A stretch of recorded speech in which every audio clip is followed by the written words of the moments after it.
What's going on, guys? T-Mart here, and today I want to talk more about Call of Duty Advanced Warfare. So we don't have any new crazy gameplay or information or anything like that, although I do expect that pretty soon. We did get a 12 or 13 minute interview with the CEO of Activision, Eric Hirshberg, and he kind of talked about Sledgehammer and what he thinks of them, where he thinks it's going to go, and just kind of the direction they're taking with this next Call of Duty. And I found it kind of interesting, so I wanted to share it with you guys. So anyway, Sledgehammer, if you guys don't know, where that studio came from, it was formed by Glenn Schofield and Michael Condrey back in 2009, and those two guys were the guys that brought us Dead Space, which is arguably one of the best narrative and kind of, story-driven games of all time. So I would really expect the single player of Call of Duty this year to be out of this world. But anyway, back in 2009, when they formed Sledgehammer, they proposed to Activision this idea that they would attempt to replicate their success with Dead Space by making a third-person Call of Duty spin-off. And it was accepted, and so they were working on that thing for 8 months, and they had a 15-minute playable, kind of demo type thing, and according to Hirshberg, it was pretty cool. He liked it, but unfortunately they were never able to finish it because that's right when the big fiasco with Infinity Ward happened with Jason West and Vince Zampella, and there was a big lawsuit and all that stuff.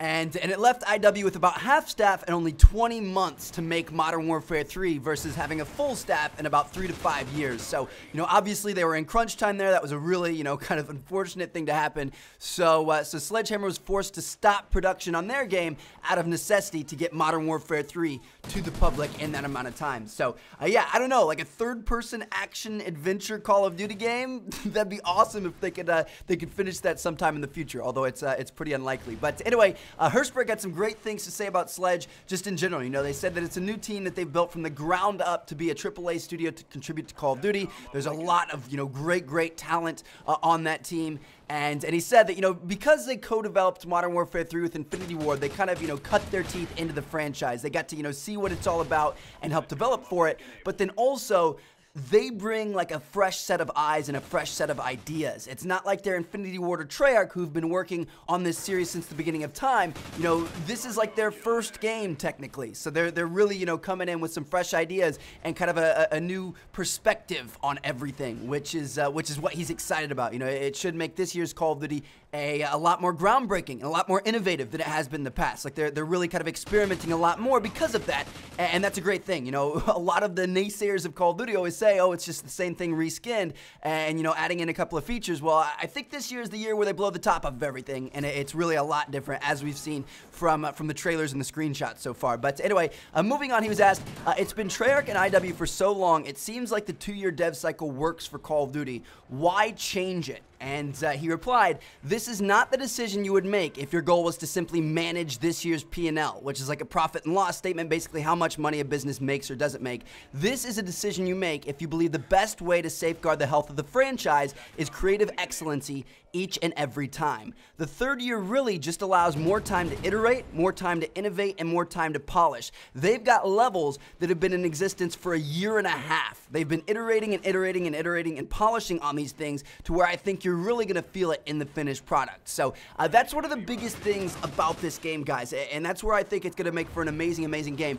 First of all, the next-gen hardware is already out. They already know what they're working with, and they're making it for that and then porting it down to everything else. Last year, they were simultaneously making it for 6 different, platforms. It was absolutely amazing what they were able to do with Ghosts in that amount of time. This year, they know exactly what they're working with, and then on top of that, it's the longest they've ever had to work on the game. I'm sure this has been in the backs of people's heads for at least 4 years now, and they've been working on it for, at least 3, or they will have by the time the game comes out. So, this thing, I honestly think they're going to be able to make it excellent. And he even said in this interview that this 3-year cycle is not about creating even more content, but rather perfecting what is already there, in terms of the single player, the multiplayer, and then the co-op modes. So, they're not trying to, completely groundbreak, bring a bunch of new stuff in. They're going to, perfect and innovate on what's already there and what already works, and they're not going to try to do too much, which is also a very good thing. And the next question he had is, the 3-year cycle is great for the devs, but will players see a difference as well? And he said, of course, obviously. So there's going to be a big step change in the graphics, there's going to be a big change in the level of polish, and there's going to be a big change in the innovation and creative risk. He said that, the same basic set of mechanics has been in Call of Duty since the beginning. You know, they've always kind of been the same. And this game will be the first one where the controls, like the literal buttons that you can press, have new capabilities that are remarkably different for the first time ever. So, you know, again, like I think this game is, you know, I think it's going to be amazing, first of all, but then, you know, like I've been saying, I think this is going to be the one that kind of proves all those naysayers wrong, and it's really, you know, changed. It's not just a reskin, you know, updated, few new features Call of Duty. It's something that's entirely different.